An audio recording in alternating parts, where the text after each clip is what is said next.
Hello everyone, I'm bringing you a video today looking at this East German uniform. The jacket itself arrived recently and I've put this together on the mannequin with a few other bits and pieces to set it off for the purpose of the video, and it includes adding the insignia. So it arrived without shoulder boards, it certainly didn't have the medal ribbons or the qualification clasp. We'll talk a little bit more about that as we look at this in more detail. I'm quite pleased with this. When I purchased it, it had the metal part of the collar insignia removed for some reason, no idea why, on the right hand side only as you look at it here, so obviously to the left as you're looking at it, but the right hand side of the wearer. I'm not entirely sure why this had been done.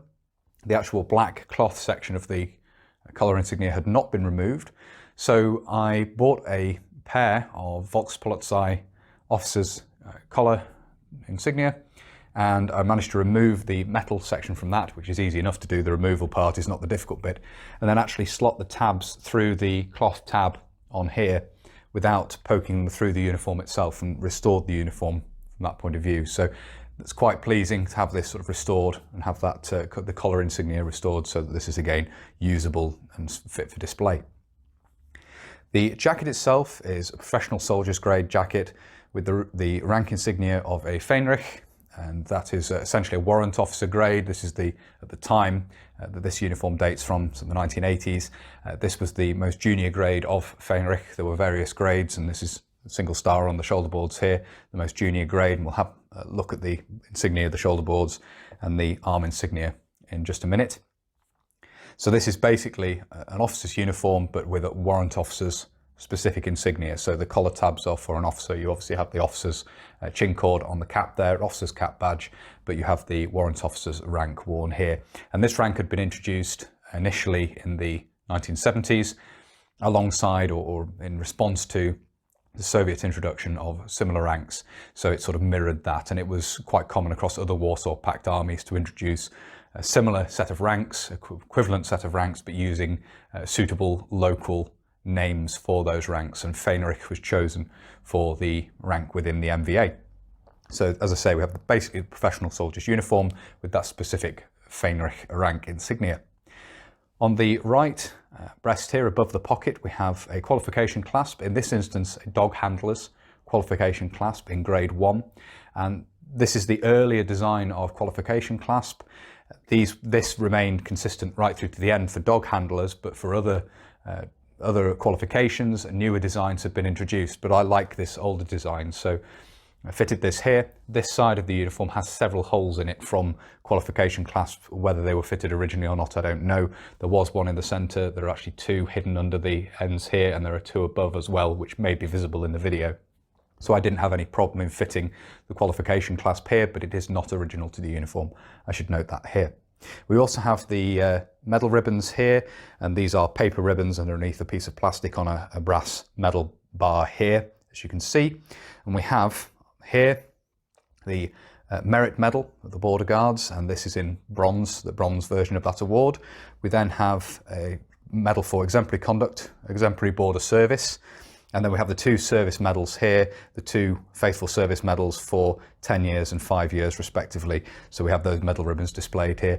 Not an atypical set of medal ribbons. Obviously we do have some sort of awards there, as opposed to just faithful service for the period of service. We have actual awards for gallantry, and that's quite nice to see on here. This medal bar came from Torsten Belger at German.Military, and as far as I'm aware, the medal ribbons, this medal bar is original. It's not something that's been made up after the fact. Obviously not original to the uniform, but it is an original medal bar. At the waist here we have the brown leather service belt, as you can see here, with the two-prong buckle there, and this is obviously typical of professional soldiers, so we have that there. Underneath the uniform we have a professional soldier's shirt, and obviously the dark grey NVA tie there. The dark grey MVA type tie, obviously also worn by Grenztruppen, as we have here. And then we have the cap, as already mentioned. Some of the details of this have already been mentioned. The officer's chin cord, the officer's cap badge there, and then obviously it's made in professional soldier's cloth with the green piping and the green band around there. Obviously the moulded plastic peak, as you can see there. So I think it looks quite nice set up on the mannequin like this. We will move this round now and have a look at some of the other details, the rank insignia and so forth.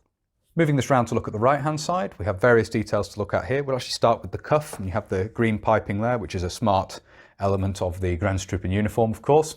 Up on the shoulder here, we have the shoulder board, which shows the rank of Fähnrich, and this has a single star, as you can see here. The basic design of shoulder board with additional stars would show higher grades within the Fähnrich rank series. So we have the most junior here with a single star, Fähnrich. In addition, you can also see the collar tab here, and this is the one I've restored by replacing the metalwork, and as you can see, that's come out quite well. I managed to fix that without too much trouble, without removing the cloth part of the collar tab from the uniform. Moving on to look at the back of the uniform here, there isn't a huge amount more to see. You can see the central seam running down the middle there, with the belt coming around the waist. No belt hooks on this, of course, but otherwise a very plain jacket at the back, as to be expected. No vents or anything, so very smart from that point of view. You see details of the construction there, but not a lot else to see really. And finally, we move around to look at the left-hand side here, and we have 2 points of interest. Obviously, we have the Grenztruppen der DDR cuff title there, which was worn by all Grenztruppen on the service uniform. And then you have the arm badge here for Fähnrich.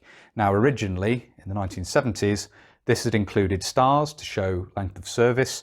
That was then deleted with the introduction of different Fähnrich grades, and you have this plain badge with no stars underneath the national emblem there. And that's machine sewn onto the arm, and again, is part of the Fähnrich's rank insignia, is this arm badge in this shield form as you have here. So that's a basic run through of the details of the uniform.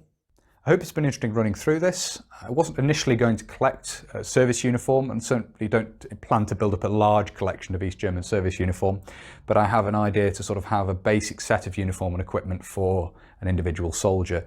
I'm certainly interested in the rank of Fähnrich, its introduction, the reason for introducing the rank, and obviously that grade of rank, particularly in the role of Grenztruppen, so border reconnaissance officers, and obviously the dog handling qualification clasp sort of fits with that, and I think it looks interesting. It's interesting to see this sort of setup on the mannequin with the full set of insignia, the medal ribbons and the qualification clasp there.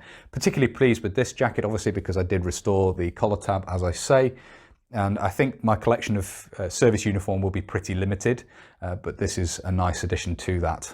Not in pristine condition, obviously having the holes in the side here, but quite happy to have it for display and sort of fit insignia to it because of that. So hopefully it's been interesting running through this on the mannequin, as I say. If you have found this interesting and you'd like to see more of this sort of thing, please do consider subscribing to the channel if you haven't already. And whether you're newly subscribing or you've previously subscribed, please do make sure you hit the little bell, the notification button down below. That will of course alert you when I upload future videos. That's everything for this video, so until next time, bye for now.